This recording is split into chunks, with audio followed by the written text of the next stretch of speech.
My name is Miranda. I'm 41 years old. I work as an office staff member at a logistics company. Right now, I live with my middle school-aged son and my husband, Cody, who is the same age as our son. Sigh. Cody let out a deep sigh while checking the position of his tie in the mirror. His face looked gloomy. Starting today, I'll be on a business trip again. I won't be back for a week. His business trips have increased over the past few years, happening at least once a month. He also frequently spends weekends away from home, and he seems exhausted. I'm feeling grateful for his efforts to support our family. Said this, "Oh, it's your mistress and your secret child's birthday, isn't it?" What? Cody froze mid-action, halting his grooming in front of the mirror to glance at me through its reflection. What did you just say? Oh, I said it's your mistress and your secret child's birthday. What are you talking about? Come on, it's time for you to go. You wouldn't want to miss your flight, right? Hurry up, but move it, move it. I shoved his suitcase toward him and guided him to the front door. Cody walked on instinct, but his face remained fixed on me the whole time. Take care. Have a safe trip. I waved with a smile, and Cody, with an awkward and forced grin, waved back before leaving uneasily. As soon as the front door closed, I locked it securely. I already knew that he was cheating. His affair partner was none other than Mary, the president's wife, at the company where Cody worked. Mary also worked at the same company and happened to be his direct superior. I first noticed something was off 6 months ago. It was when Cody was packing for one of his business trips, and something in his suitcase felt out of place. Amid work-related documents, there was a travel guidebook. Who brings something like this on a business trip? My instincts kicked in, and I hired a private investigator to look into his activities during his trips. As it turns out, my suspicions were correct. Your husband indeed went on the business trips as scheduled. However, he was seen holding hands with a woman in public, and they stayed in the same hotel room. What? The investigator laid out several photos on the table. I can't believe it. An affair with someone from his workplace. Holding a photo of Cody, with his hand on a woman's waist as they entered a hotel room. I trembled uncontrollably. And I'm sorry to bring this up, but the investigator hesitated. Is there more? Well, it appears that your husband and this woman have a child together. I was stunned. An affair was bad enough, but having a child together, they both seemed to be living double lives. Surprisingly, I managed to listen calmly to the rest of the investigator's report. I took the evidence of Cody's infidelity home and sat alone in silence. You've made a fool out of me. I noticed my nails had dug into my palms, leaving deep marks. I won't let this slide. I vowed to use this evidence for revenge someday. That day has come. I get dressed and headed to a certain destination. A week after Cody left for his business trip, I was relaxing and watching TV when my phone rang. The caller ID showed it was Cody. Hello, Miranda. Why haven't you been answering? I've been trying to reach you for a whole week. He was yelling, loud enough for anyone nearby to hear. Oh, sorry. Looks like the phone was off, and I just turned it back on. Who doesn't check their phone for a whole week? Are you doing this on purpose? I'm not doing it on purpose, I answered nonchalantly. Whatever. More importantly, where are you right now? Where? At my parents' house. Why? Well, since you said you'd be on a business trip for a week, I thought I'd spend the time at my parents' place. I haven't seen Mom in a while. Do you even know what kind of week I've had because of that? Not really. The day I left, I got to the airport, only to find out my flight was mysteriously canceled. When I tried contacting the company, No one answered. And when I came back home, you weren't there, and my keys didn't work. That sounds rough. Well, I changed the locks so you couldn't get in. What? Why would you do that? Because you have another place, don't you? At that, his confidence faltered, and he fell silent. What's the matter? You know that apartment you have near the office. Even as I mentioned specifics, he just swallowed hard. This is something we need to discuss in person. Should I wait in front of the house, then? No, come to the address I'm about to give you. You can go inside and wait. I gave him the address and ended the call. All right, let's do this. I told Mom I was heading out for a bit and walked out the door. What a house. Passing through a grand gate, I stood before an impressive, Western-style mansion. How could someone living in a place like this end up with Cody? This was Mary's home, his mistress, and the wife of his company's president. Excuse me. I was ushered into the living room, overwhelmed by its elegant interior design. We've been expecting you. A man's voice pulled me back to reality. In the living room, Cody, Mary, and the president were all already seated. Miranda. Cody looked at me, strangely haggard, his once crisp suit now rumpled. Quite a look. Did you sleep outside? Cody's face flushed red as he glared at me, while Mary shrank beside him. Now that everyone's here, shall we begin? Mary's husband, the president, gestured for us to sit on the sofa. Miranda, how do you know where the president lives? Are you two acquainted? We're not, but I was the one who told him about your affair. So he knows everything. Yes, I know. The president's voice was low and steady. The day Cody left for what was supposed to be a business trip and his illegitimate child's birthday celebration, I went to the company with proof in hand. Suddenly, I was told that an employee's wife wanted to see me. I had no idea what was happening. Then Miranda laid everything out. You two have been having an affair for 3 years. Honey, it's a misunderstanding.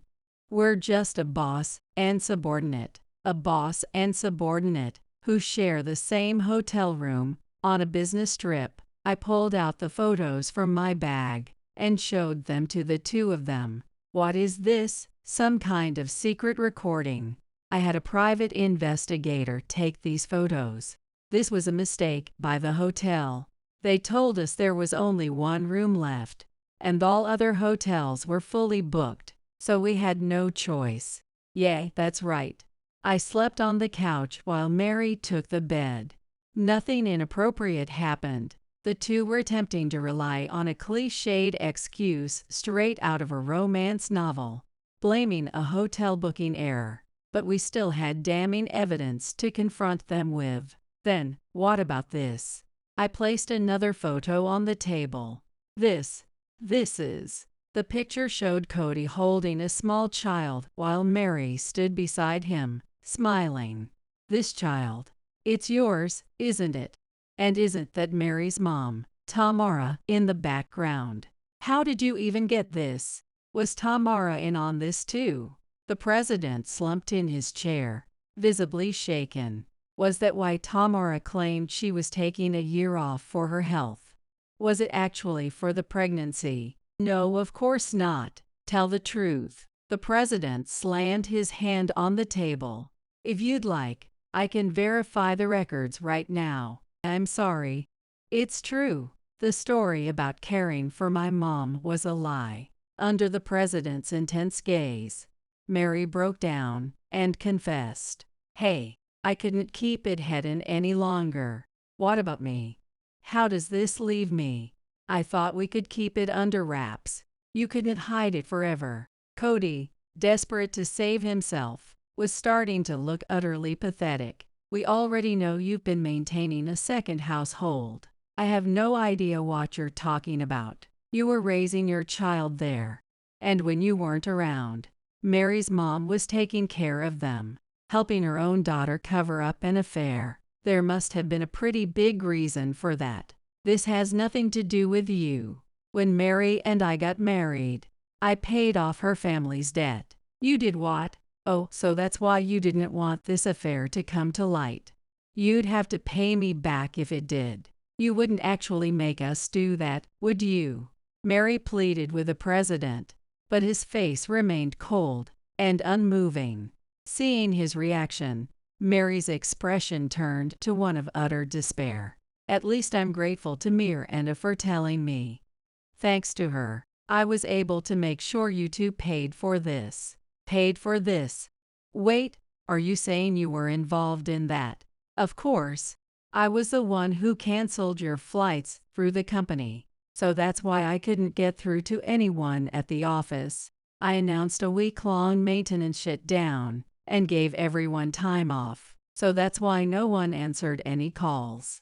During that time, we also changed the locks to the house. Apparently, Mary had returned home at some point, only to find herself locked out. Where did you go after that? You went to your little hideaway apartment, didn't you? Why ask if you already know? You're just being spiteful. You're the one with a twisted personality, deceiving your family, and having another one on the side. Mary held back her urge to yell. And that apartment. The lock didn't work, did it? Yay, it didn't. That's probably you guys, isn't it? Cody finally referred to the president as you guys. It seemed he had given up on denying it. The apartment you lived in was under my name. I had all the locks changed. So where did you go after that? After that, we decided to stay at a hotel. But when we went to pay, Mary's card didn't work. Exactly. My card. Suddenly, my card stopped working.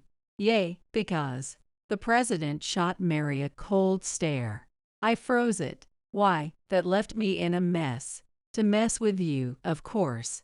I've let you use the family card however you pleased until now. You could have at least told me. I even tried calling, but you wouldn't pick up. Mary stood up and began listing her grievances. Do you know how hard it's been for the past week, with no contact from you? I had a small child to care for. Why should I have to think about a child that isn't even mine? The child didn't do anything wrong.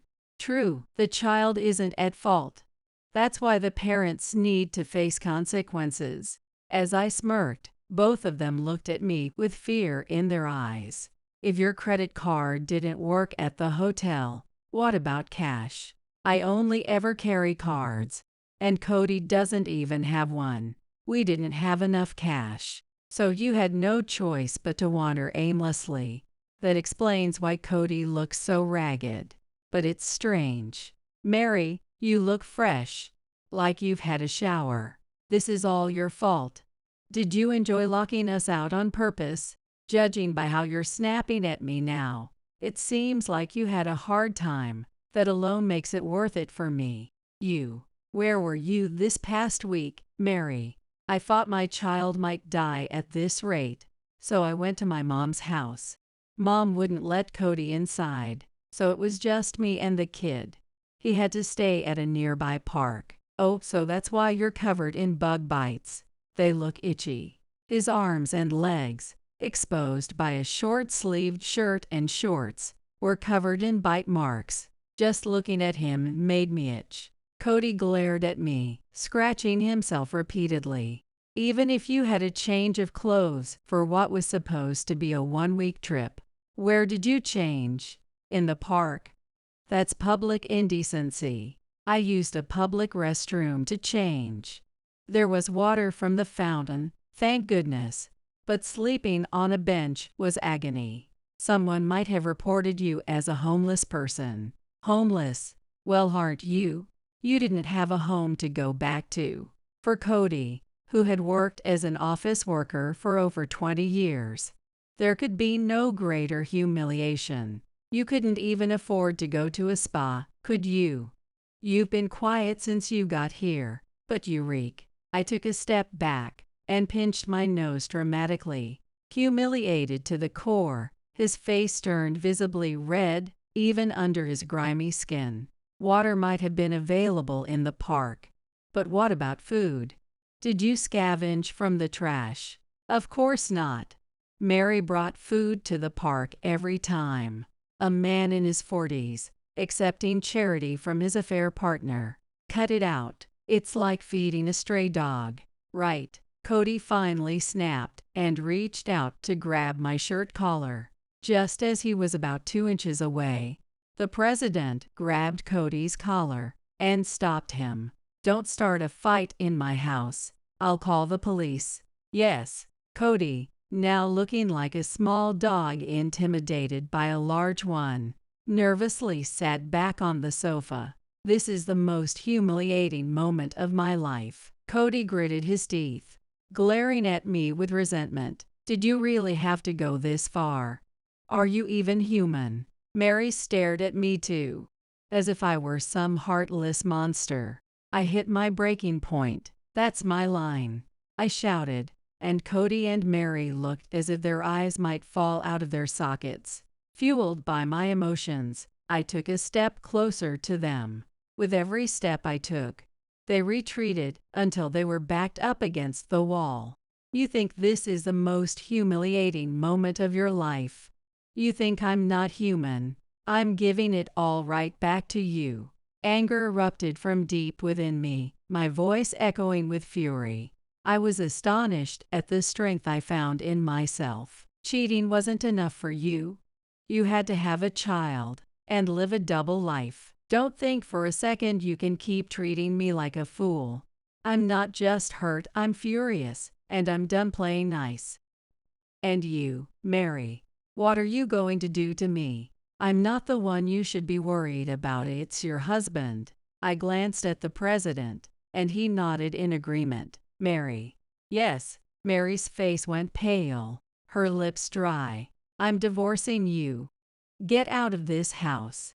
No. I'm also going to sue for alimony and repay the debts I covered for you. Wait. There's no way my family can afford that kind of money. Then I'll take it to court. I'll also be filing my own claim for compensation for Mary. Mary's legs gave out, and she collapsed on the floor. The president stood over her, cold and indifferent, showing no sign of concern. For about 3 minutes, silence filled the room. Fine. And just as I thought to say something, Mary muttered softly, Do you agree?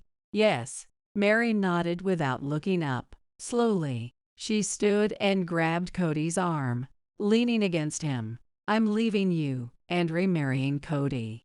What? Cody looked at Mary, completely bewildered. Why, aren't you happy? I mean, yes, of course, I am. Then it's settled. Now we can raise our child together.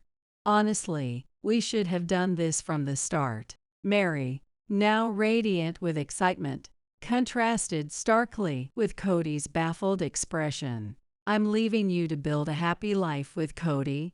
Don't come crying to me later. That's not going to happen. Just pay me what you owe, and we're done. You're so efficient. I appreciate that. Cody, take care of Mary. You two deserve each other. Yes. Cody looked back and forth between Mary and the president, clearly distressed. You'll cover my compensation and debts too, right? At that moment, I didn't miss the twitch on Cody's face. What about my job?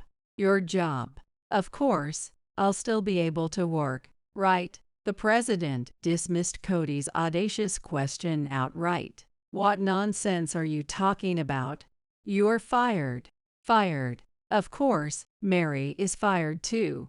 Good luck job hunting, you two. Please. No. President, I'm begging you. Anything but termination. Cody clung to the president's feet, apologizing profusely and repeatedly. Cody, do you really want to grovel like this to stay at this company? Is it even worth it? Not worth it. I frowned, puzzled by the comment. Then Mary, smug as ever, tilted her chin up and sneered at me. You'd be in trouble if you divorced Cody, wouldn't you? And why is that? Because Cody's family owns a lot of land, right? No way you'd let her catch like that slip through your fingers. Ha! So that's what this is about. I glanced at Cody, who looked at me pleadingly as if to say, don't tell her, but I decided to ignore him. It wouldn't bother me at all to divorce a man like this. Don't try to act tough. Why don't you just admit you're desperate? No, I genuinely don't need a man like him. What? Sour grapes? Mary, eager to see me distressed, kept goading me. It's not sour grapes. Actually, the family with land is mine. What? Time seemed to freeze, and Mary stopped moving entirely. Her blinking was the only sign she hadn't turned to stone. It seems he's been lying to you. The truth is, this man is nothing more than a gambling addict with debts. Having his secret exposed, Cody clutched his head and sank to the floor. Your family owns the land. Gambling, debts, unable to process it all. Mary could only repeat my words back to me. Cody had racked up gambling debts even before we got married.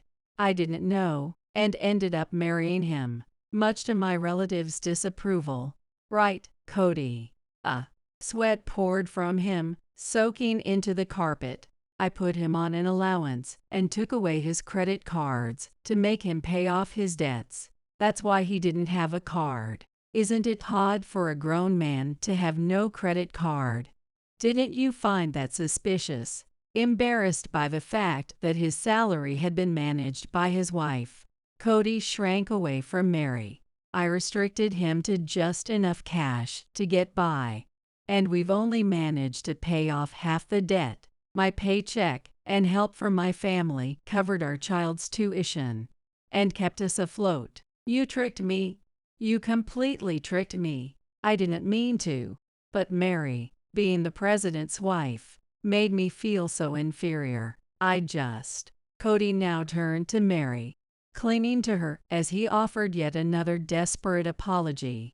But at this point, his apologies were utterly meaningless. All those times you made me pay for our dates. Was that what it was all about? Mary felt the strength drain from her body as she exhaled slowly. So, this guy has no money at all. Tough luck for you. Mary's face turned pale as she realized she'd made the wrong choice. She turned to the president hesitantly and made an embarrassingly desperate plea. Listen, I want to start over with you. What? I know it's a shameless request. I hurt you without a second thought, and I know it's unforgivable.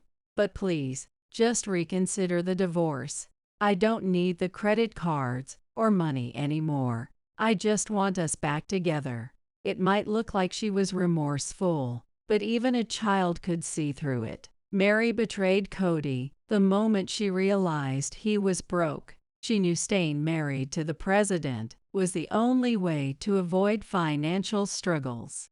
The idea of being saddled with a debt-ridden man, raising a child, and paying alimony in a divorce court was enough to send chills down her spine. I swear I'll never betray you again. I'll apologize with all my heart. Just forgive me. I'll quit my job and never see Cody again. What about the kid? I'll raise them in this house. You won't have to see them. I'm the dad. You think you can just decide that this child would be better off without a broke father in their life? They ignored everyone else and started arguing loudly. The president, looking exasperated, sipped from his glass of water. Finally, he stepped in. Sorry to interrupt your heated discussion, but I'm divorcing Mary. Wait, please. Waiting won't change a thing. My decision stands. You two can co-parent and figure it out together. I'm out of this. Please, just listen to me one more time. Mary burst into tears, her sobs echoing throughout the house like a child throwing a tantrum. The president, however, ignored her completely and walked over to retrieve an envelope from the shelf. Inside are the divorce papers, alimony agreements, and debt-related documents. review them, sign, and give them to the lawyer. No, I won't sign anything. Then we'll settle it in court. You'll lose, but that's your choice. The president placed the envelope in front of Mary. This one is for Cody. He then set another envelope down in front of Cody. It likely contained papers related to alimony and a notice of termination. Cody, with trembling hands, opened the envelope and looked inside, his face falling in shock. Alimony of $30K. It's a fair amount. Any complaints? No, none. I have plenty of complaints. Take them up with a lawyer. I won't be talking to you again. With that firm declaration, Mary fell silent. Now it was my turn. I pulled 2 envelopes from my bag, similar to the president's, and placed one in front of Mary. This details the alimony. Sign it and hand it to the lawyer. Their business card is inside. Mary didn't even touch the envelope. I then handed the second envelope to Cody. Take it. When I prompted him, he slowly reached out and pulled the envelope toward himself. The compensation money and child support payments until our child graduates from high school are included in these papers. Sign them, and I'll hand them to the attorney. I haven't said I want a divorce yet. Even if you refuse, it's happening. Or would you prefer we take this to court? Fight over custody and the divorce. Though I doubt someone with your track record cheating, a secret child, and a pile of debt could win. Please, I'm begging you. Cody pleaded with me for what felt like the 100th time today, offering a desperate apology. You should have thought about that before. Was it the lure of the president's wife's money? It must have been hard for you, living on a budget with no freedom. I'm truly sorry. I won't even ask for spending money anymore. I'm about to lose my job, and then I won't be able to pay off my debts or the compensation to the president. Please, just don't divorce me. So you're saying you want me to take over paying off your debts and covering the compensation for your affair? Cody said nothing, but the silence spoke volumes. I couldn't hold back my laughter. Miranda, don't make me laugh. I know it's ridiculous, but I have no one else to turn to. Your situation doesn't concern me.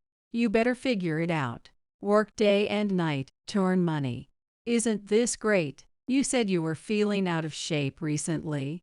Now you won't need to waste money on a gym membership. It's a workout, good for your health, and helps you save money. What more could you ask for? As I clapped my hands with mock cheer, Cody's face went pale, his features aging instantly. This was the moment our futures diverged dramatically. I would never cross paths with him again. Miranda, don't abandon me. Cody clung to my legs, desperately trying to keep me from leaving. Get off me. I struggled to shake him off, but the strength of a desperate man was unnerving, making it nearly impossible to free myself. Just say you won't divorce me. Absolutely not. I thought I might have to step on his arm to escape when the president intervened. Have some dignity. At least try to be a decent husband at the end. The president restrained Cody's upper body, stopping his frantic movements. Taking advantage of the moment, I quickly distanced myself. Thank you, President. Cody let go of my hand and looked at me with a pained expression. I spoke with finality in my voice. I have no intention of getting back together with you. Please stay away from me and my son from now on. From here on, communicate through my lawyer. Miranda, don't go. Please don't go. Goodbye. Miranda. I left the house, leaving Cody behind. That was the last time I saw him. I had been worried about how things would unfold, but eventually, our divorce was finalized without issues. The settlement money was transferred in full by both of them. Since they likely didn't have the funds to pay all at once, they must have borrowed the money for it. I heard that Mary was evicted from their home and returned to her parents' house with her children. They are now struggling to manage the compensation payment along with the repayment of debts they had borrowed years ago, which even led them to consider selling their family home. In an effort to ensure child support for their kids, Mary has been demanding financial help from Cody. However, Cody himself hasn't been able to secure a stable job since he was fired from his company. He has been running from one interview to another every single day, but unfortunately, none have led to permanent employment until he lands a full-time job. He has been forced to take on part-time work, day and night, to make ends meet. Most of these are short-term gigs, mainly because they offer same-day payments and allow him the flexibility to attend job interviews. For now, the child support payments are being sent each month, but Cody is burdened with overwhelming debts from gambling and the expenses for the child he had with Mary. It seems like he'll have no choice but to keep working indefinitely. As for me, I sold the house we lived in and bought a new apartment. The unpacking is almost done, and now I'm quietly settling into a new life with my son in a fresh place.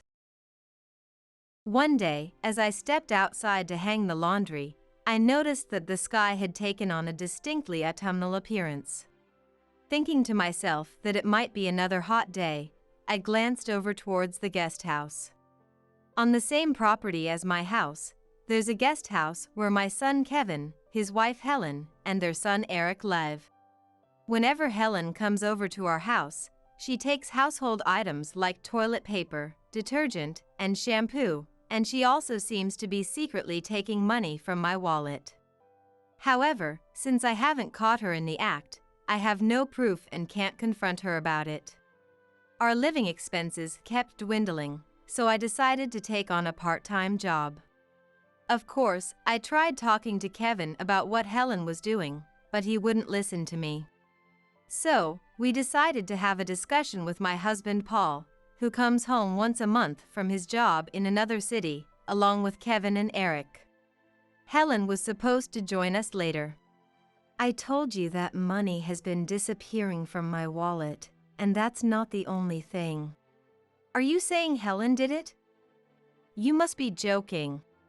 Paul then quietly placed his smartphone on the table, showing a video. It was footage from the security camera we had installed in our house. The video showed Helen in a bright corner of our living room, finding my wallet in my bag, taking out several bills, and then putting the wallet back into the bag. Kevin was stunned. But I've been giving her enough money for our expenses. Why? Even after all this, you still don't get it?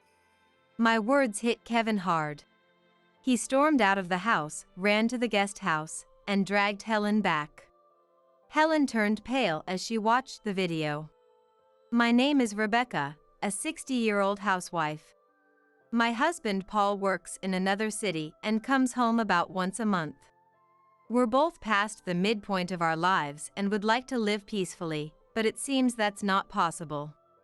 When Paul found out he had to work away from home, he confided in me with a slightly disappointed look. Rebecca, I've been assigned to a new post, so I'll be living alone from next month. They've asked me to oversee the new branch and take care of the staff there. Paul has always been a caring big brother figure at his company, and everyone looked up to him. He's not just supportive at work, but also at home. When Kevin was a newborn, Paul took the initiative to help with feeding and changing diapers. Even though he couldn't take parental leave, he spent weekends and summer holidays napping with Kevin, taking him to the park, and teaching him as he grew older. Seeing Paul unusually downcast was rare. Don't be so upset. You'll be back soon, right? I assumed he would be back in 2 to 3 months. Well, I'm not sure how long it'll be. I'll be working in another state, so I won't be able to see you often.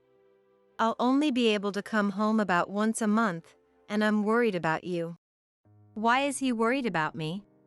I thought for a moment and then realized. I had a chronic illness and had just undergone surgery recently, so he was worried that something might happen to me. Don't worry. Kevin and his family are in the guest house, and I'll contact you if anything happens. On the same property as my house, there's an annex where Kevin, his wife Helen, and their son Eric live. Kevin got married 6 years ago and lived in an apartment for a couple of years, but due to the landlord's circumstances, they had to move out. They searched for other places, but Helen refused to accept any of them, eventually coming to ask if they could live with us. Paul was not keen on the idea and initially opposed it. Kevin, you know Rebecca has a chronic illness. I don't want to burden her too much, so I'm against it. We turned him down once, but when less than a month remained before they had to leave, Kevin came back looking quite desperate. Dad, please, we won't cause any trouble. Just let us live in the guest house. By the time this request came, Paul had changed his mind and agreed to let Kevin's family stay in the guest house. When I asked him why later, he said it was because he felt more secure knowing I wouldn't be alone. It's been about 3 years since then, and they show no sign of moving out, still living in the guest house. Not wanting to worry Paul, I tried to sound cheerful. Don't worry. I'm recovering well after the surgery, and I'm taking my medication properly. We should install a monitoring camera. The newer models are quite advanced, with temperature sensors to help prevent heat stroke and other features. You're worrying too much. I laughed, and we talked into the night. Later, Paul actually installed a monitoring camera and linked it to an app on his smartphone. I was surprised, but since it was placed high up, it didn't bother me, and I quickly got used to it. A week later, Paul left with a heavy heart, and now I live alone in a house that feels too spacious. However, I had something on my mind that I hadn't told Paul. It was about Kevin's wife, Helen. Even though she was supposed to be a housewife, she often left Eric at home and went out somewhere. I could understand going out for lunch with friends occasionally, but this happened quite frequently. Also, whenever she came over with Eric, she always took something from our house, which troubled me. Rebecca, I'm taking some toilet paper. At first, it was just small things like that, so I didn't mind much. But it gradually escalated to items like detergent, shampoo, body soap, and even, on one occasion, plates. Though she returned the plates, it was still strange. Helen, are you struggling so much financially that you can't afford to buy these things? Huh? No, that's not it. Then why are you taking things from the house? I'm just trying to save money. With Eric around, we'll need a lot of money in the future, so I'm trying to save up now. So Rebecca, please think of it as helping out and overlook it. She said this nonchalantly, waving her hand as she left again. She always dressed fashionably, talked about going to the spa, and had her nails done. Was she really saving money? Kevin worked from early morning until late at night, and I hadn't heard of any financial difficulties. I wanted to confront her about her intentions, but I didn't want to be the meddling mother-in-law, so I stayed silent. During these days, my wallet started to mysteriously run out of money. I suspected Helen, but I had no proof. Since the money was taken without me noticing, I couldn't catch her in the act, and time just kept passing by. One day, I went outside to hang the laundry and saw that the sky had taken on the appearance of autumn. I thought it would be another hot day despite the lingering summer heat and glanced towards the guest house. Even after this, I never once saw Helen taking money. I wondered if it wasn't her after all, but I started hearing unfavorable rumors about Helen from various neighbors. They said they saw her dressed like she was going to a club or walking around with young men. I was skeptical. I knew she liked to dress fashionably, but I had only seen her in outfits you'd see in fashion magazines, and she didn't seem like the type to cheat. When she was at the guest house, she sometimes wore pajamas, so I couldn't imagine her partying around. However, the fact that people had seen her suggested that there might be a side of Helen I didn't know. Even as I kept an eye on things, my wallet continued to lose money.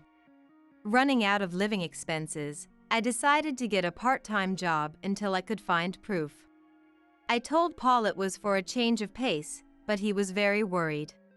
I managed to get his approval on the condition that I wouldn't overdo it.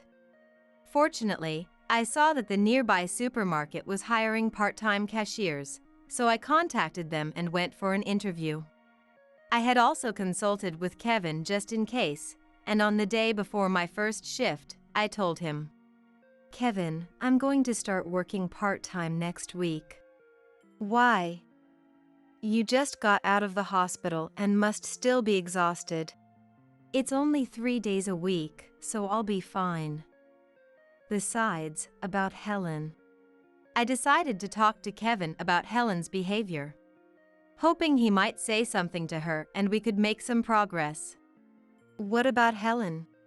"Actually, she's been taking things like toilet paper and shampoo from our house recently." "Is your household struggling financially?" Kevin was indignant. "No way. I provide money every month, and Helen handles the finances. She used to work in accounting, so she's good at managing our finances." "Is that so?" "But it's true she's been taking things. Also, money from my wallet." "Money? Are you saying Helen's been taking that too?" Kevin looked skeptical. "Yes. Money has been disappearing little by little from my wallet. She probably thinks I haven't noticed, but if this continues, it's going to be a problem. Could you talk to her about it?" "Mom, are you losing it?" "There's no way that's happening." Kevin sighed deeply and didn't believe me, no matter what I said. The next day, I told Helen that I was going to start working part-time and that I wouldn't be able to watch Eric as often. This happened just as Helen came over to leave Eric with me. Helen frowned and complained. "What? Then who's going to look after Eric?" "Helen, let me be clear. You need to take care of your own child. Why do you always leave Eric with me and go off somewhere?" "Where do you go?" I spoke firmly, and Helen glared at me, annoyed. "Fine, I understand. I won't ask you anymore." Without answering my question, she took Eric's hand and went back into the guest house. I felt a cold sweat down my back from the tension, but from that day on, only Eric would come over. "Granny, play with me," I thought to myself. Helen's out again. And invited Eric inside, taking care of him. I hoped that starting my part-time job would make Helen reconsider her actions. With that faint hope, I spent the week. The first day of my part-time job arrived, and my shift started from 10 a.m. to 3 p.m. Having been a housewife for so long, I was nervous about working again. Although being a cashier seemed simple, there was a lot to learn and do. I clutched my notepad and pen and received training from a young employee. She was in her 20s, much more capable than I was, and she quickly explained how to handle point cards and operate the self-checkout. Her name tag had a gold badge that said, "Customer Service Expert," and her demonstration of how to handle the register was excellent. I need to make sure I remember this. I reminded myself as I headed home and approached the gate. As I searched my bag for the house key, I saw Eric standing in front of the house. I was puzzled and quietly approached him. Not realizing my previous thoughts had vanished, I called out to him. "Eric? What are you doing here?" Hearing his name, Eric looked up, his eyes brimming with tears and his nose running as he stood there crying. I was startled and quickly took a tissue from my bag to wipe his tears and nose. "What's wrong? Did something sad happen?" He told me that he had been waiting here for me to come out all day. When I didn't come out, he asked his mother Helen, who told him that Granny had gone to work and wasn't home, which shocked him and made him cry. Why did Granny have to leave? Is it because of my work that I can't play with Granny anymore? Eric said, sniffling and trying his best to explain. Work? What work do you have? I asked. Eric replied, this, and handed me a piece of paper. I unfolded the paper, which was folded into quarters, and saw Helen's handwriting. Eric's job. Transfer money from Granny's wallet to Mom's wallet once a day. I was stunned by this instruction. What? I looked back and forth between the note and Eric's face, and in a trembling voice, I asked Eric, Eric, did Mom tell you to do this? Then, Eric answered, yeah. Mom said it's my job and gave me this paper. My face tensed up, but I invited Eric inside and gave him some juice. He drank it happily, but I was in shock. I couldn't believe that Helen had instructed such a small child to steal money. Could this really be happening? I wasn't sure. How could this have happened without me noticing? I've always been with Eric, and at 5 years old, he shouldn't have had many opportunities to take money from my wallet. We were together from morning till night, so how did he manage to steal money? Suddenly, an idea came to my mind. That night, I called Paul and explained the situation. Okay, I understand. I'm not doubting Eric, but I'll review the footage from the monitoring camera. Paul listened carefully and said he'd check. 3 days later, Paul contacted me. Rebecca? I found something alarming. What? My heart skipped a beat. It turned out that Eric was indeed the culprit, but even more shocking was that the footage showed Helen instructing Eric on how to take money from my wallet. She wasn't aware of the monitoring camera, but even so, to steal money in broad daylight was unthinkable. I was planning to come back this weekend. This is wrong.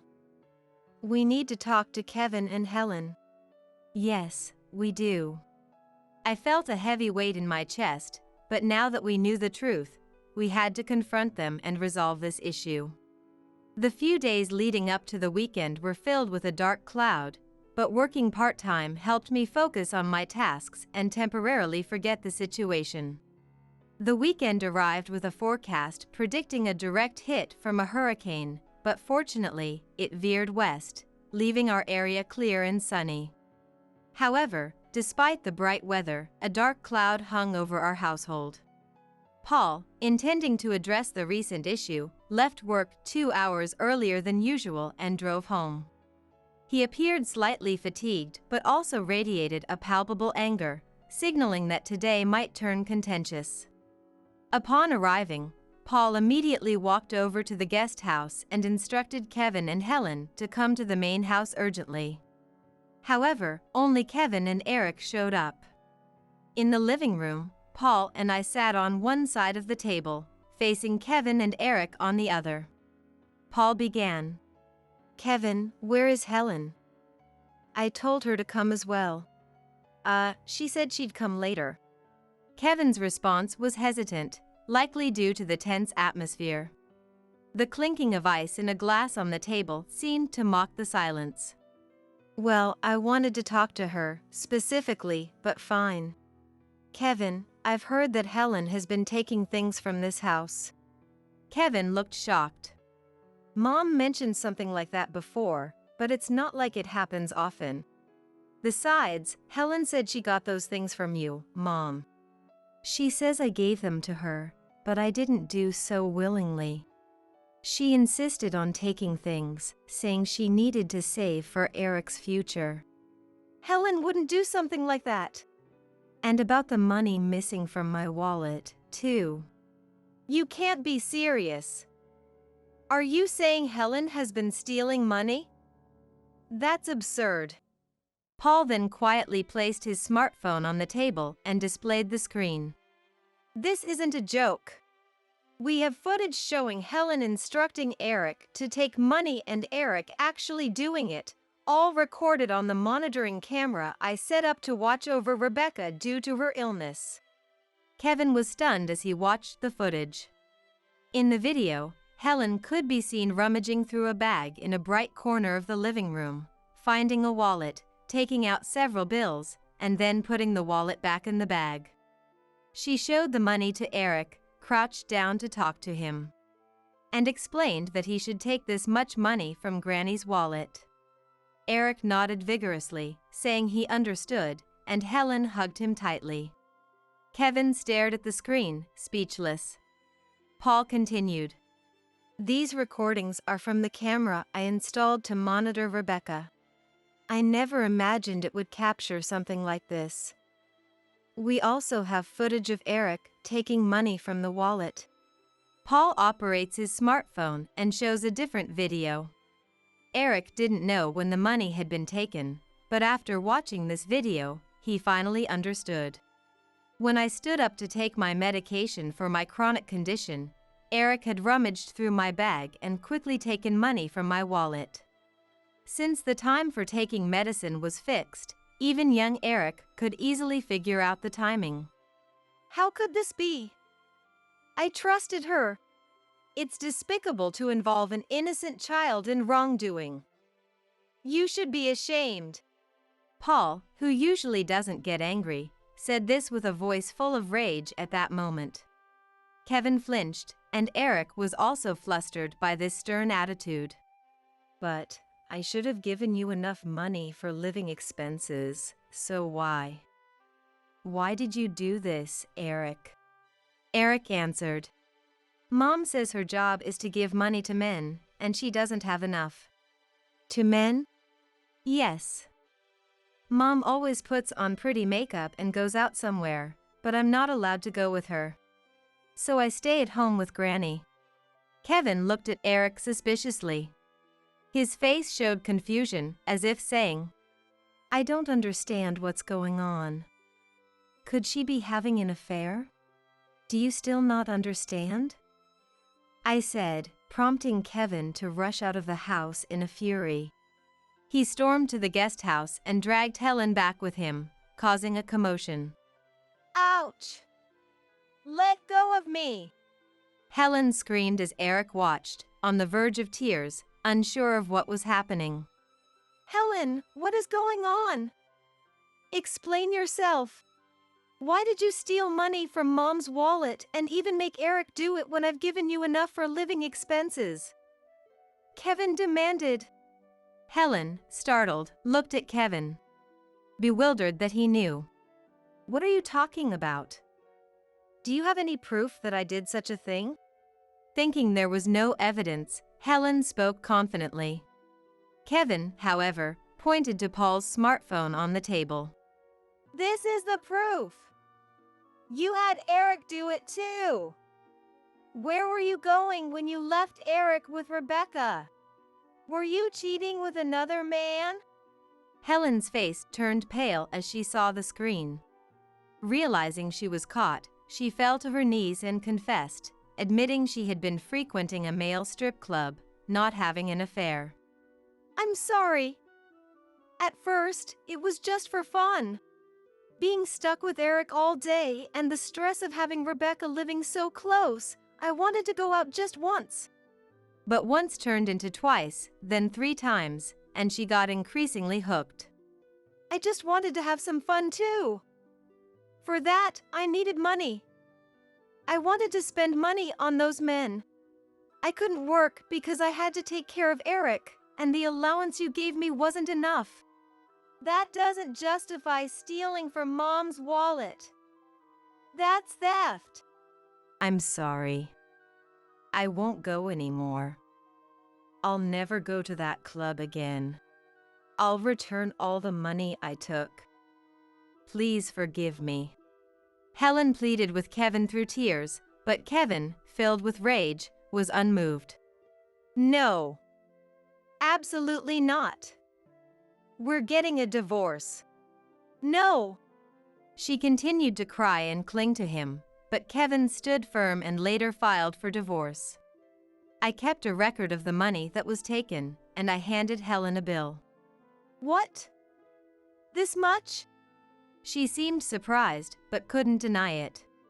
She tried to negotiate for a lower amount, but I refused to budge and demanded the full amount. Helen, you should be grateful I'm not filing a police report.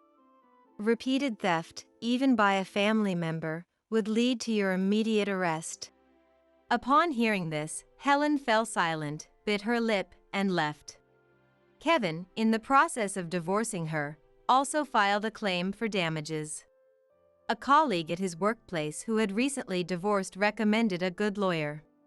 Thus, Helen had to repay not only me but also pay damages to Kevin. Astonishingly, even in such circumstances, she couldn't stop going to male strip clubs, and there were rumors she had accumulated $20,000 to $30,000 in debt. I couldn't understand what drove her to such extremes, but it seemed only a matter of time before she couldn't manage her finances due to excessive payments. As for me, since I no longer needed to work part-time, I quit the supermarket and spent my days relaxing at home. No one lived in the guest house anymore, but instead, Kevin and Eric moved to the second floor of the main house. Kevin gained custody of Eric and took him in.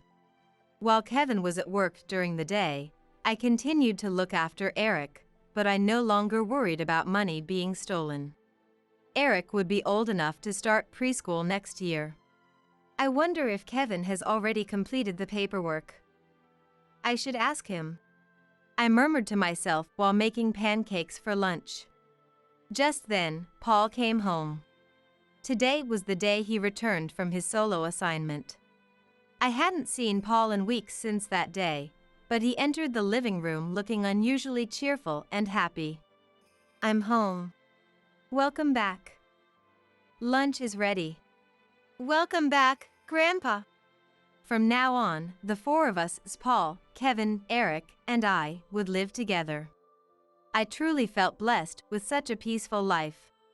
Although the summer heat still lingers, the season is about to change to autumn, and Paul, still putting all his effort into playing with the child, suggests, "How about we go apple picking during the next holiday?" Smiling at his enthusiasm and thinking he should consider his age, I went back to making another batch of pancakes for him. My son Roderick and my husband David. I watched them hurriedly leave the house. Since it's Sunday, I thought I'd take it easy until Roderick came back. As I was hanging up the laundry, I heard the phone ring. Hello, is this the home of Roderick? A woman's voice came from the other side of the line. Is this Roderick's family? Yes. I couldn't grasp the situation, but my heart started to race. This is Ainsworth from Johns Hopkins Hospital. Roderick has been in an accident and has been brought here for emergency treatment. I felt my vision blur. The Roderick who just left the house so cheerfully. We are about to perform emergency surgery. Hello? Are you okay? The woman, who introduced herself as Ainsworth, asked, sensing my silence. Yes, the hospital, right? Johns Hopkins Hospital. Please come immediately. Yes. I replied quickly and hung up the phone. I have to get to the hospital quickly. As I got ready, I tried to contact David, but he didn't answer even after several calls. I called David's office. I explained the situation and asked them to connect me to David. However, they said David had not come to the office today. For now, I decided to head to the hospital. I kept telling myself that everything would be all right, and as I was about to leave the house, someone burst in. I was so surprised that I couldn't recognize who it was at first. Mom! I forgot my sandwich! Seeing my surprise, Roderick looked at me with concern. Mom? Did I surprise you by coming back suddenly? A swirl of emotions flooded through me. Mom! Tears began to fall from my eyes. Mom? What's wrong? My name is Jeannie. I'm a 45-year-old housewife with a husband and a son. I graduated from the local high school and attended culinary school, but I didn't pursue a career in hotels or restaurants. Instead, I worked part-time at a fast food shop. My classmates went on to open their own restaurants or became famous chefs after years of hard work. But I didn't acquire any notable skills. However, I have no regrets. I now have a precious family. It may be a common story, but I'm happy. While working part-time at the fast food shop, I met my husband David. The shop I worked at also did deliveries, and I was in charge of them. David worked at one of the companies I delivered to. Since David ordered fast food almost every day, I assumed he was single, but I never imagined he would ask me out. Seeing my confusion when he asked for my contact information, David handed me a piece of paper with his number on it. Even then, I didn't know what to do and didn't contact him. I thought things might become awkward, but David's attitude didn't change, so I gradually started to be aware of him. One day, when I went to deliver as usual, I didn't see David, and I realized I felt lonely. After a week of not seeing David, I decided to text the number he had given me. I haven't seen you lately. Are you all right? Even though it was just one sentence, I remember being extremely nervous. Will I ever get a reply? Maybe he doesn't even think about me anymore. While I was thinking that, a reply came late at night. It was nothing special. He had just been on a business trip. I'll be back at the office next week, so please get me some delicious fast food then. Even though I wasn't the one making it, I felt happy. I couldn't wait for the short 2-day weekend to end and for Monday to come. And then, Monday. I took extra care in getting ready that day. I took an order, prepared the fast food to deliver to David's company, and headed there with a pounding heart. The moment I saw David, whom I hadn't seen in a while, my heart raced. My hands were trembling as I handed the fast food to David. After taking the payment, David quietly said, "Thank you for the text. Can I text you again?" I nodded vigorously. "See you then." David smiled and walked away. Watching his retreating figure, I realized I had fallen in love with him. From then on, David and I started keeping in touch, eventually dating, and then getting married. After our wedding, I continued working part-time for a while but quit when I became pregnant. Thus, I became a housewife, and my days were filled with household chores for my husband and our son, Roderick. It wasn't easy, but I found it fulfilling. Roderick grew up healthy, and we became a picture-perfect happy family. It was around the time Roderick started middle school. David, who had been earning enough to support me and Roderick, got news of another promotion. Assistant director, they say. David mentioned with a sigh during our usual evening drink. That's amazing! While I was delighted, David seemed troubled. Aren't you happy?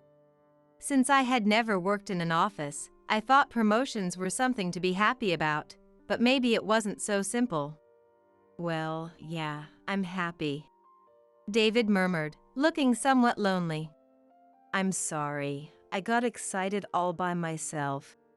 There must be something I don't understand. I thought it wasn't something to delve into deeply. Then David slowly began to talk. I'll be even busier. More business trips too. His voice was almost like a child's, seeking comfort. I'll miss you. Was he worried about me? Before we got married, David's job was quite demanding, with frequent business trips, overtime, and working on weekends. And I often expressed my loneliness. It wasn't just because I was young. I had made David worry a lot. Despite that, David's sincere responses eventually made me feel secure, and I became okay with not seeing him for days. David still remembered those times and sometimes checked my expression. "Oh, I'm fine now. I have Roderick too." I tried to sound as cheerful as possible. "No matter how busy you are, I'll be here waiting for you, and I'll keep this home a place where you can always feel at ease." "I see." Finally looking at me, David smiled. Sensing my determination, David said nothing more. Later, David's promotion was confirmed, and we celebrated at home. Roderick was happy too, and seeing David's relieved face, I felt at ease and made a new resolve. I will make our family bond even stronger. I thought so.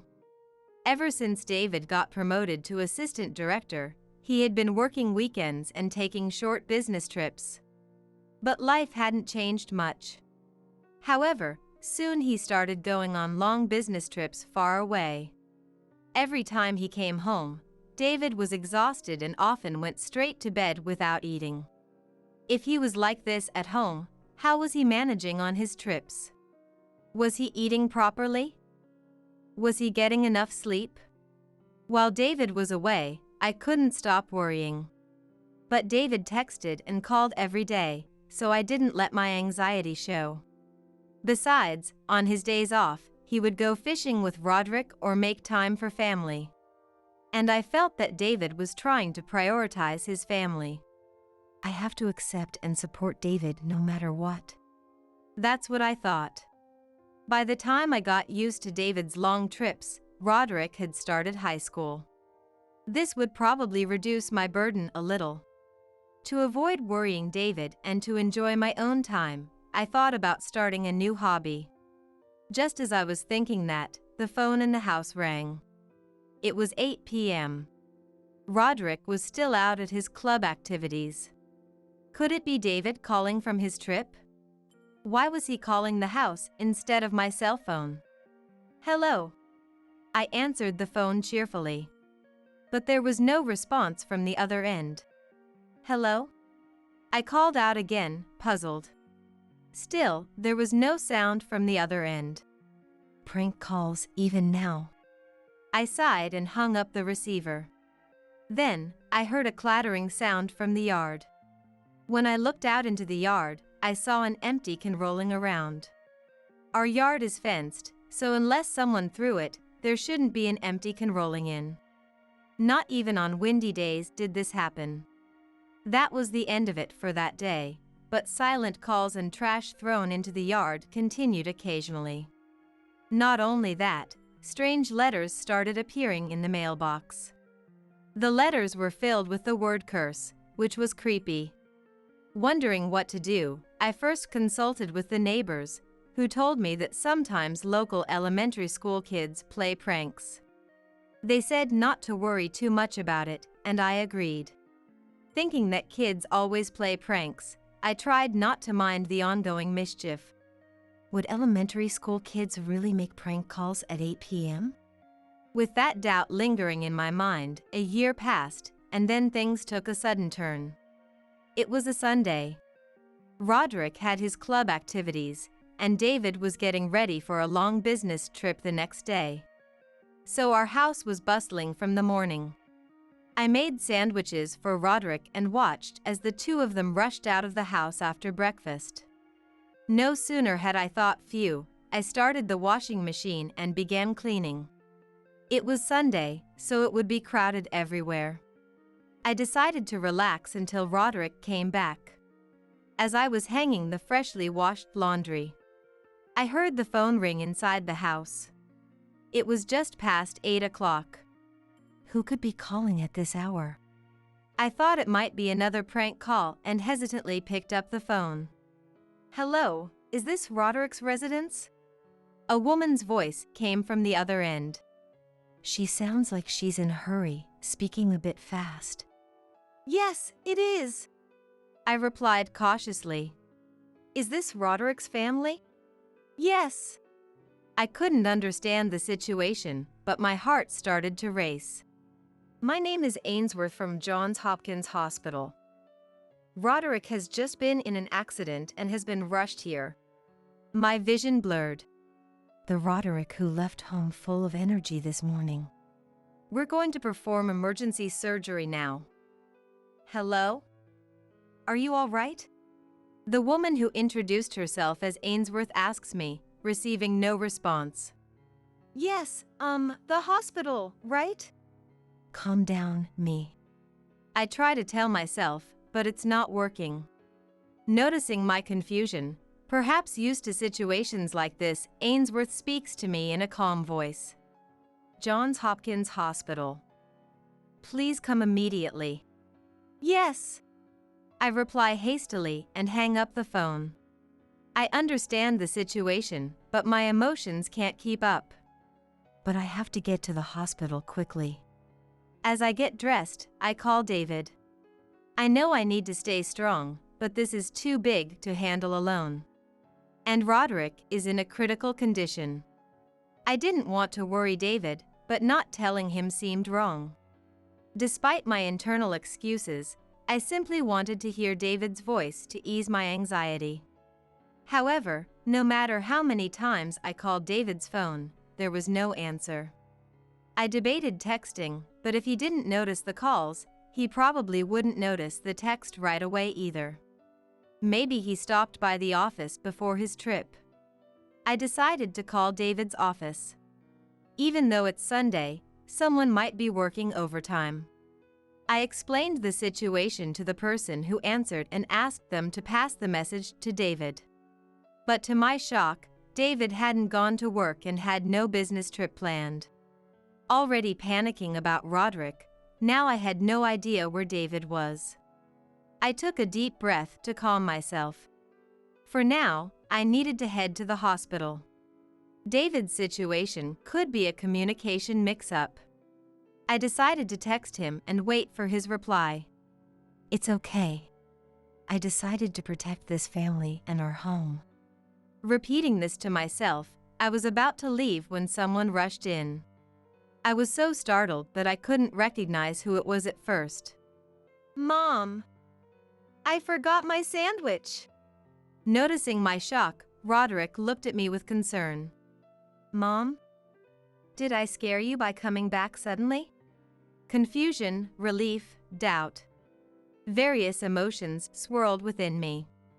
Seeing Roderick's face, I started to calm down. Roderick was right in front of me. I cupped his face with my hands to confirm. Tears fell from my eyes. Mom? What's wrong? Seeing Roderick's panic made me smile. Roderick was okay. I slowly began to regain my composure. I told my club I'd be late, so I've got time. What happened? Seeing my tears, Roderick was concerned. When did he grow so big and kind? As I thought that, I explained about the call I received this morning. I was in an accident. But I'm so full of energy, Roderick said, jumping up and down to show it. He was trying to make me laugh and reassure me. For now, how about calling the hospital to check? It could be someone else with the same name. Roderick has always been such a responsible kid. I walked towards the living room, where the phone is, accompanied by Roderick. I dialed the number of the hospital that I had noted down earlier. Earlier, I received a call that Roderick had been taken to the emergency room. I'm his mother. I tell the woman who answers the phone. Now, what was the name of the person who called me earlier? As I try to recall, the hold music stops, and the woman's voice comes back on the line. Thank you for waiting. I'm sorry, but we have no record of anyone named Roderick being brought in. What? I exclaim in surprise, my voice sounding strange. I apologize briefly to the woman on the phone and hang up. So, the hospital said they didn't know anything about it, huh? Roderick sighs. I'm sorry. I was really panicking. I start to feel apologetic. No, Mom, it's not your fault. If you heard that I was taken to the hospital, of course, you'd be surprised. Actually, I'd be sad if you didn't worry. Roderick is smiling. But still, why would someone make such a prank call? Could it be some kind of scam? Roderick seems to be analyzing the situation calmly. Please, stop. Anyway, I'm just glad you're okay. Feeling more at ease, I moved towards the front door to see Roderick off once again. Here, take this sandwich. You said you'd be late for your club, so you don't have time to dawdle. However, Roderick just looks at me, not moving. Roderick? What's wrong? I'm fine now. Before I can finish, Roderick interrupts. Isn't there something else that's bothering you? His eyes lock onto mine, and I feel I can't escape. This is more important than any club. Please, tell me. He's no longer the child I thought he was, but a mature adult standing before me. I tell Roderick about the pranks we've been experiencing. This call was just another prank. Really, it's so malicious. As I recall everything, a sense of unease rises within me. Garbage thrown into the yard, creepy letters sent to the house. Why do we have to go through this? Sensing my unease, Roderick makes a call on his phone. Mom, I'm going to skip the club today. Given everything that's happened, the person who called might even be watching you now. Roderick smiles reassuringly at me. But you have a game coming up. I can't let some prank get in the way of what my son wants to do. I have to handle this on my own. It's okay, Mom. Roderick seems unconcerned, despite my worry. I know he's trying to make sure I don't push myself too hard. Today's just a practice. It's going to be short, and not everyone is attending anyway. Then, he sits down on the living room sofa.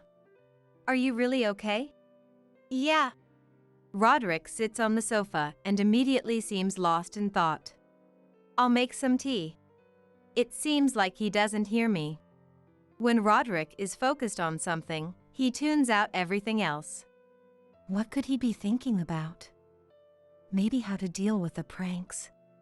After setting the tea in front of him, Roderick turns to me and starts to speak. I was planning to keep this from you, Mom, but maybe it's related to what's happening now. His voice was small, almost a whisper. Do you know something? Roderick nodded quietly and began to speak slowly. Please, stay calm while I tell you this. He prefaced, then shared a story that was hard to believe. David might be having an affair. It happened the day I went on a day trip with my friends. Roderick had come home early from school due to exams. He saw David coming out of the house with a young woman. David, flustered, said he just came to get something he forgot while on his rounds. He claimed the woman was just a colleague and quickly left. But on another day, when Roderick was returning from a club trip to the neighboring town and went into a restaurant with his friends, he saw David arguing with the woman. It was the same woman from the house. The way they argued didn't seem like a boss and subordinate. Hearing this, I felt a growing sense of dread. But I want to believe in David. He's always considerate, ensuring I don't feel lonely. He wouldn't betray me like that. Thank you for telling me, Roderick. But I still want to trust Dad. I thought you'd say that. Roderick smiled a little. If you're here, Roderick, could I go and rest for a bit? I'm feeling quite tired. I turned my back to the nodding Roderick and headed to the bedroom. I thought about lying down but couldn't shake off Roderick's story. I reached for David's desk drawer in our bedroom. It's fine. There's nothing. He wouldn't betray me. Still, I needed something concrete. Inside the drawer was David's planner. He usually carried it with him. Why would he forget it today of all days? With trembling hands, I opened it. I checked the page where he wrote his monthly plans and the section for today's date. I kept checking the date over and over, but it was clear a heart was drawn on today's date. When I called his office, they said he wasn't on a business trip. I couldn't reach him. The pieces started to come together. What do I want to do? I still want to believe in David. That's why I need to know the truth. Determined, I took out my phone to text David and couldn't help but laugh. The text about Roderick being taken to the hospital was still unsent. I never thought it would come to this. I felt that today might be a turning point in my life. I contacted your office, David. I know you're not on a trip, so please come home quickly. I sent the text and decided to rest for a while. About an hour later, David came home. He seemed angry. I heard him stomping around noisily. When I went downstairs, he came towards me and started yelling. Why did you contact my office without asking me first? Do you not trust me? He was angry without even hearing my side. David has a bad habit of getting angry when things don't go his way. So, I was used to it. This is a breach of our trust. Do you understand? Before I could interject, David started talking rapidly. At this point, it was useless to say anything, so I just listened to him for a while. Eventually, he seemed to calm down, and David grew quiet. Now it was my turn to speak. This morning, I got a call saying Roderick was taken to the hospital. I thought I should let you know right away. David stared at me blankly. I tried calling your cell phone multiple times, but I couldn't reach you. So, I contacted your office. David remained silent. They told me you didn't have any business trips scheduled. At first, I thought it was a communication error, but David seemed to be considering what to say. You came back because it would be problematic if your office was contacted, right? So, where exactly were you planning to go from today? I pressed him hard. Just as David was about to retort, Roderick appeared from the living room. Why don't you two come over here and talk? David looked surprised to see Roderick. Oh, Roderick! I thought you were taken to the hospital. Oh, didn't you hear? It was a prank call. As you can see, I'm fine. In a daze, David walked toward the living room. I secretly activated the voice recorder I had in my pocket. In the living room, I confronted David again. So, what are your plans starting today? It's a business trip, of course. David was about to shout again. I quickly raised my voice. The other day. David flinched a little. The other day, I heard you brought a woman into our house. Roderick told me. David glared at Roderick, but Roderick, with his headphones on, was absorbed in a game on his phone and didn't notice. I explained to Roderick as well. She is just a subordinate who came to retrieve something she forgot while we were out on business. David's voice was getting agitated again. That's what it seems. But on another day, you were arguing with that woman, weren't you? That was... David seemed to be thinking of another excuse. That has nothing to do with you. I was just giving her work instructions. You have no right to criticize me for every little thing. As David stood up, intending to yell at me again, Roderick also slowly stood up. I saw that argument myself. It didn't seem like just work instructions. Roderick looked down at his father, David, with a disdainful gaze. David, now being looked down upon by Roderick, fell silent under the unprecedented pressure. This prank call today, it's happened multiple times before. I quietly handed David a piece of paper with phone numbers written on it. I've been writing down the numbers from the call history every time. David looked at the numbers on the paper, visibly shaken. I want you to check if these numbers are registered on your phone. David averted his eyes from the paper and said, I don't know anything about that. It's not that you don't know. Let me check. If you can't do that, call these numbers. David's attitude confirmed my suspicion. David knew who was behind those calls. As I stepped closer, David sank to the floor, defeated. I'm in trouble too, David began to explain in a small voice. It turned out that the woman wasn't just a subordinate to him. She had a family, and they had been involved in a relationship where they both understood the boundaries. But recently, she started pressing him for a divorce, which he wasn't prepared for, causing him distress. She has a family too, and getting involved with a subordinate was my mistake. I don't want to make a big deal out of it. So far, there hasn't been any apology directed at me.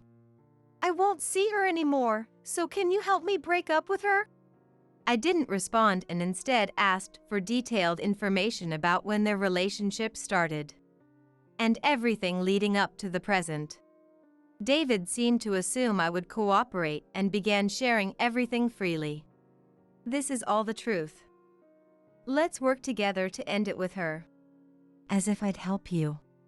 Before I could voice my thoughts, Roderick spoke up to David. Dad, are you serious? This is the lowest thing you could ever do. David looked like he was about to cry, glancing between me and Roderick. Seriously, this is the lowest. Who do you think will help you? You got to be kidding me. David looked utterly confused, alternating his gaze between me and Roderick. I will be taking Roderick and going back to my parents' house. I'll handle the necessary procedures through my lawyer. With those words, Roderick and I left the scene. A few months later, our divorce was finalized. I submitted recordings from a voice recorder as evidence, and perhaps because David had admitted to the affair himself, he readily agreed to my demands for compensation and child support. However, the woman David had an affair, Ainsworth, was problematic. When I sent her a certified letter demanding compensation for the divorce due to her affair with David, she refused. After multiple reminders, the matter escalated to mediation, where she made outrageous statements. She claimed their relationship wasn't an affair but true love. She said there was nothing wrong since she was divorcing her husband to marry David. She even admitted to harassing me but argued it was my fault for not divorcing David sooner. She blamed me for her jealousy and actions, saying it was all my fault for making her do things she normally wouldn't. Ultimately, after David broke up with her, her anger turned towards me, leading to her making a false phone call claiming Roderick was hospitalized. From her perspective, even that was somehow my fault. To top it off, she winked at me during the mediation, saying, "Thank you for leaving David." Of course, her arguments didn't hold, and she was ordered to pay the compensation I demanded in the divorce case. I felt a bit sorry for David, realizing he truly was in a difficult situation. Even her husband demanded compensation in their divorce, but she boldly stated, "Why should I pay? If anything, I should be receiving compensation for wanting the divorce." After the lawyer explained it clearly, her face turned pale, and I couldn't help but worry about her future. Seeing her write the agreement and the promissory note as instructed by the lawyer, she looked like a child being scolded by their parent while doing homework. David really got involved with a terrible woman. But I no longer had any desire to help or protect David. Everything was finally settled a few months later. The compensation from the divorce settlement with David and Ainsworth was paid in a lump sum, and with that money, Roderick and I left home and started living together. David quit his job. After the divorce, Ainsworth's advances became more aggressive, and their relationship became public within the company, making it difficult for him to stay there. Ainsworth also quit her job, almost stalking David. Concerned about Ainsworth's actions, David has been staying home more often. Even if he tries to find a new job, at his age, it's unlikely he'll find anyone willing to hire him. How do I know so much about my ex-husband? Well, I started working at a fast food restaurant again. Of course, we still deliver to David's old company. I don't make the deliveries, but my coworkers who do always bring back plenty of gossip. There's nothing scarier than rumors, I thought. Thinking that, I started packing up to leave work. Today is Roderick's turn to cook dinner. Now a high school senior, Roderick decided to attend a culinary school and eagerly prepares meals on his cooking days. Although we sometimes cook together, Roderick's culinary skills never cease to amaze me. Even though I've been a housewife for years, he's more efficient and makes tastier food than I do. Before I knew it, eating Roderick's cooking became the highlight of my day. I wonder what he's making for dinner today. As the city begins to dim and the lights in houses start to flicker on, I walk home. I see the light coming from my house and pick up my pace. There's a different kind of happiness in that room now. Smelling the delicious aroma of Roderick's cooking, I opened the door to our home where he was waiting. Hello, Jessica. Could you come over to my place for a bit? It was a call from Ashley, my husband David's sister. She sounded panicked, like she was really stressed out. Ashley's house is just a short walk away. All right. I'll come over right now. When I arrived at her house, she led me to her room. The room was swarming with bees. Whoa! What's going on here? When I opened this box, this happened. I knew we needed to call Ashley's husband, Robert, who was at a cafe, so I called him to come home. Thinking it was too difficult to talk in a room full of bees, we decided to step outside. The three of us gathered at the front door. I questioned Ashley. So, Ashley, why is there a box full of bees in your house? I have no idea. I just found it outside and brought it in. That can't be right. That box was sent to me by my daughter Emily. My name is Jessica, a 65-year-old part-timer at a local supermarket.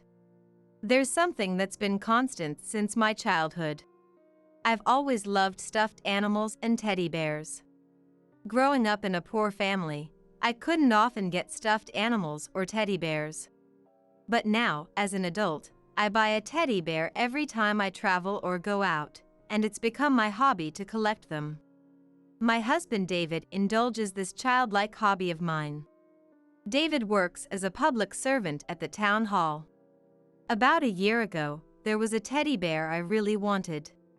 It was a limited edition sold exclusively through an online shop, part of a collaboration between a famous brand and a popular character. However, I had never shopped online before. So, I was ready to give up on getting this limited edition item. I was talking about this with David. If it's about online shopping, leave it to me. Recently, my office started ordering things online. Really? Yes. So I'll order it for you. You're amazing. Thank you. David immediately took out his PC and ordered it, showing me how to use the online shop. Whenever I was in trouble, David was always there to help. Since then, I've started buying daily necessities, groceries, and even teddy bears online. Around December of that year, the supermarket where I work got very busy. As a senior staff member, I ended up working almost every day. This limited my time to receive packages ordered online. David was even busier. So, we decided to rethink our package receiving method. We learned about contactless delivery, where packages are left at the doorstep even if no one is home. From that time on, we primarily used contactless delivery. Just recently, while I was taking a break at work, I received a text from the delivery person. It was a notification that my contactless delivery package had arrived. I had received many similar texts before, so it was business as usual. I noticed something unusual only after I got home. Walking through the gate of our house and arriving at the front door, I glanced around my feet. However, the package set for contactless delivery was not in its usual spot. Considering other possibilities, I stepped outside the gate again. "This is strange," I muttered suddenly. The cawing of crows echoed across the sunset-colored sky. David was not yet back from work but would be home soon.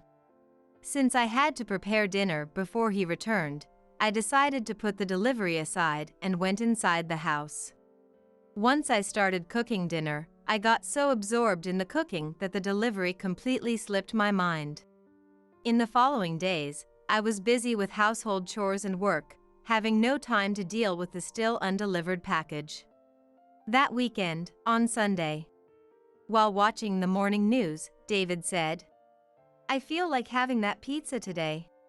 By that pizza, he meant the pizza from the place we often go to. That place is a cafe run by my sister-in-law Ashley and her husband Robert, with Robert being the chef and owner. David and I both had the day off for the first time in a while, and David made this suggestion early in the morning. "Jessica, how about we go to that cafe after a long time?" "Sure, let's go." Even though we say we go often, it's roughly once a month. Typically, it's on the days when both David and I have the day off, and David feels like going. Because Robert's pizza is exquisite and one of his favorite foods. So, just like usual, we decided to go to the cafe that day. The cafe is very close to our home. Under the clear blue sky, the two of us walked to the cafe. When we opened the cafe door, the metal doorbell rang. "Welcome." "Oh my, isn't it David and Jessica?" "Thanks for having us. Please, take a seat at the counter." We were guided to the counter seats right in front of the kitchen. Well, both of you together. How have you been?" As usual, the two of them, skilled at customer service, greeted us energetically. "We're still going strong." Although there were only 4 people in the store, it felt bustling. I loved this cheerful atmosphere and thought this place was wonderful. "Robert, can we have the usual too, please?" "Leave it to me." Saying this, Robert blushed and started baking the pizza. He sliced the freshly baked pizza and handed it to Ashley. "2 pizzas, here you go." This pizza is incredibly delicious. Even though we've had it many times, it's a taste that you suddenly crave, and it's always delicious whenever you eat it. After we finished the pizza, they served us some coffee. "It really is delicious every time." "Thank you." Ashley said this while sitting across from me at the counter. At that moment, I noticed something. She was wearing earrings similar to the ones I had ordered from an online shop. "Ashley, those earrings are cute. Where did you get them?" "Really? Thanks. I bought these from an online shop." "Is that so? Online shopping is really convenient, isn't it?" "Yes, it is. But with this cafe running all the time, I'm hardly ever home during the day and don't have time to receive packages." "In that case, how about using contactless delivery?" "Contactless delivery? Is that really a thing?" I decided to explain the concept of contactless delivery in detail. As I was explaining, I recalled my own experiences with contactless delivery and began to share them. "Contactless delivery is great, but sometimes there are mistakes. There have been a few times when my packages didn't arrive. I've paid for them, so I want to contact the delivery company, but I just don't have the time." "Really? I didn't know that could happen." At this point, I decided to check the status of my current contactless delivery packages again. The top one, a limited edition teddy bear I ordered yesterday, was still showing as preparing for shipment. I pointed it out to Ashley. "Ashley, look. It says this hasn't been delivered yet." "Yeah, I see." Then, I pointed to the second item on the list, a set of cosmetics marked as delivered. This one is supposed to have arrived already, but it hasn't. I wonder what's going on. I hope you find it. At this moment, I glanced at David. David and the others were discussing something else, but we ended up talking about this issue. Well, I guess we should just wait and see if it gets delivered eventually. He gave a nonchalant smile as he said this. David has such a laid-back personality that he didn't seem to think it was a big deal. After our small talk, we left the store. On the way back home, I suddenly opened my mobile phone to check the delivery history again.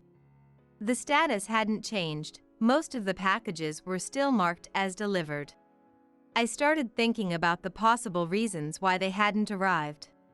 Maybe the local delivery company was holding on to them, or they were delivered to the wrong house. Surely, no one in the neighborhood would steal a package left on someone else's doorstep. My biggest concern now was whether the limited edition teddy bear, which was supposed to arrive soon, would actually get delivered. I decided that if the teddy bear didn't arrive, I would pursue the matter further. I had made up my mind about that. 2 days had passed since our visit to the cafe. As soon as I finished work, I eagerly checked my mobile phone. The status of the long-awaited limited edition teddy bear had changed to delivered. I quickly changed out of my work clothes and left the office. My pace quickened as I headed home. When I arrived, I looked for the package. But there was no sign of the box anywhere. Why? I was frustrated that the package hadn't arrived at my house yet, and I was still without an answer as to why.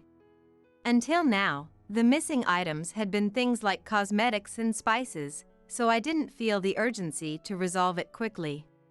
However, this time was different. The teddy bear, which I had been looking forward to adding to my collection, hadn't arrived. I was determined to get to the bottom of this. That night, I talked to David about it. The teddy bear that was supposed to arrive today didn't come. That's serious. How many times has this happened now? Maybe 3 times. It's really strange, isn't it? Let's call the delivery company right now. Yes, let's do that. I called the delivery company. But, as expected, the result was the same. The delivery person who handled the package answered the phone. The package set for contactless delivery is missing. Really? I definitely left it at the front door. Is that so? I thought it might still be with you. What's going on? So, it's possible someone stole it. How about reporting it to the police? Thank you. I'll think about it. For some reason, I felt sorry for the delivery person too.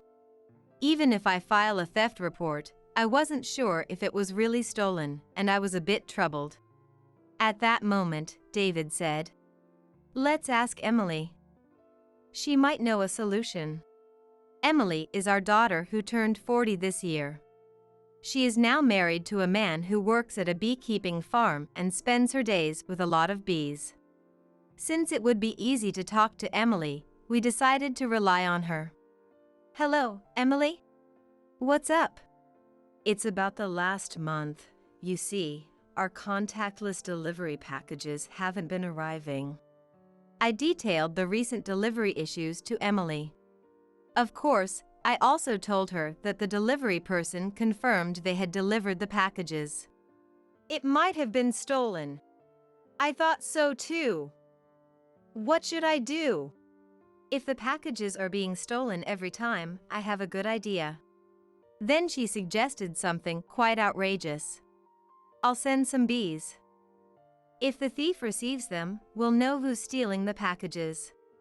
Honestly, I thought it was too bold, but it might be worth a try. Can you really do that? Don't worry. We have thousands of bees. It'll help identify the thief quickly. Half doubtful, half believing, I waited for the bees to arrive. A few days later, after work, I checked my phone and saw that the package had been delivered. When I got home and checked the front porch, the package was gone as usual. I wasn't sure if this was good or bad, but there was nothing I could do at the moment. Feeling quite resigned, I spent a few hours in a daze. Then my phone rang. It was a call from Ashley. Hello, Jessica. Can you come over for a bit? Her voice sounded urgent and panicked. Ashley lives just a short walk away. Okay, I'll come over right now. When I arrived at Ashley's house, she led me to her room. The room was full of bees buzzing around. Whoa! What's this? I opened the box and this happened. First, I was shocked to see the room full of bees, and then I was stunned to realize that Ashley was the thief. Emily had told me that bees at this time of year wouldn't sting unless provoked. So, I hadn't been stung yet, but I didn't know about Ashley.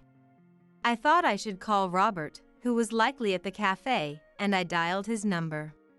Since discussing this in a room full of bees was impossible, we stepped outside. The three of us gathered in front of the house. I questioned Ashley there.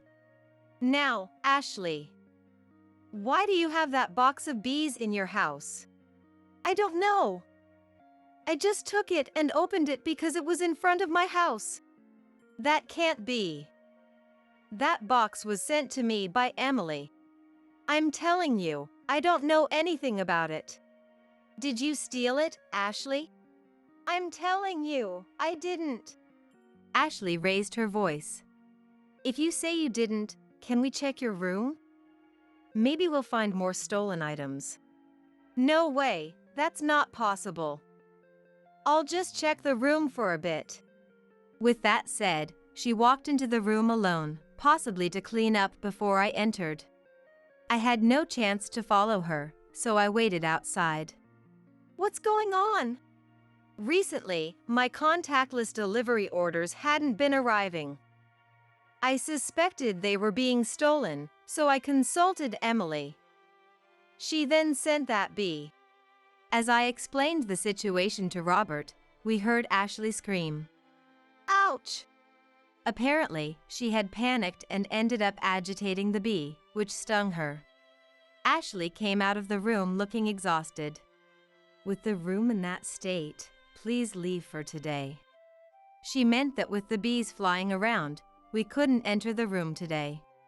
Just then, a stranger approached us. He was a man named James, a beekeeper living nearby, and an acquaintance of Emily. After introducing himself, James said, "Emily asked me to collect the bees. Is that okay?" "Yes, please do." While Ashley was still flustered, Robert and I guided James into the room. We continued talking outside while waiting for the bees to be collected. "Looks like we'll be able to check the room today." But there's nothing to see. It's all stuff I bought myself. Ashley was unusually assertive. She probably intended to claim everything in the room was hers. After about 30 minutes, James returned. "It's done. I collected all 900 bees." 900 bees? Shocked by the sheer number of bees, the three of us entered the room. I looked around the room. As I explored every corner, I found various items like fabric softeners and cosmetics that I had ordered. So, you stole all of these too? No, but... I showed her the order history on my phone. Are you still going to lie? There's a chance I just bought the same things, right? I was slightly exasperated but continued searching for the teddy bear. Eventually, I spotted the familiar teddy bear in the corner of the sofa. Did you buy this teddy bear too? Yes, I did. I knew this teddy bear was a limited edition, each with a unique serial number. So, I checked my phone for my teddy bear's number and compared it with the one in the room. It had the same 5-digit number. This teddy bear is mine. Look, it has the same number. I showed Ashley and Robert. Can recent plush toys really tell us that? Robert muttered. Ashley sat down on the sofa, looking down silently. You've been stealing our deliveries, haven't you? Yes. Her voice grew heavy. What did you steal? You didn't use any of it, did you? I used some lotion and spices, just a little bit. Why did you do that? I was more curious about her motive than angry about the theft. Well, I didn't have enough money. My expenses exceeded my allowance. That's all. But why did you spend so much money? What did you spend it on? That is, well, Ashley stammered. It seemed like there was something she was hiding, but she didn't seem ready to talk about it. Then suddenly, Robert moved and picked up a scrap of paper that had fallen under the couch. Hey, what's this? You didn't. Saying that, Robert showed me a piece of paper with numbers and amounts written on it. I'm sorry, I got carried away. The piece of paper Robert showed was a betting ticket for horse racing. In other words, she had become obsessed with horse racing, using the money she saved by taking everyday items from me to bet on horse races. What a terrible thing to do. And then, Robert said something even more shocking. Ashley, you didn't take money from the store's sales, did you? Just a little. I thought the accounts weren't adding up. How could you? It turned out she had been embezzling from their cafe sales. I'm really, really sorry. I won't do it again. Please forgive me. Ashley cried out, raising her voice in an attempt to apologize. But for me, the fact that she had taken even one of my treasured teddy bears was unforgivable. Her apology didn't move me at all. And Robert looked visibly frustrated too. Actually, I secretly recorded everything since I started collecting the bees. No way. See you in court. With solid evidence in hand, Robert and I decided to file a report. First, Robert filed for divorce. Then, charges of theft of my belongings and embezzlement were brought against Ashley. In the end, she was arrested. We were satisfied with that outcome. Robert's cafe hired more staff, and sales steadily increased. By the way, I started working part-time at the cafe. Ashley was arrested, huh? It's for the best. It's better not to be with someone like that. I'm much happier now, surrounded by people who work hard. Yes, let's keep doing our best. Robert already seemed to be looking ahead. And from then on, my packages arrived properly at my house. Of course, many new teddy bears joined my collection. David and I went on trips to collect limited edition teddy bears, and surrounded by so many teddy bears, I am living a very happy life with David.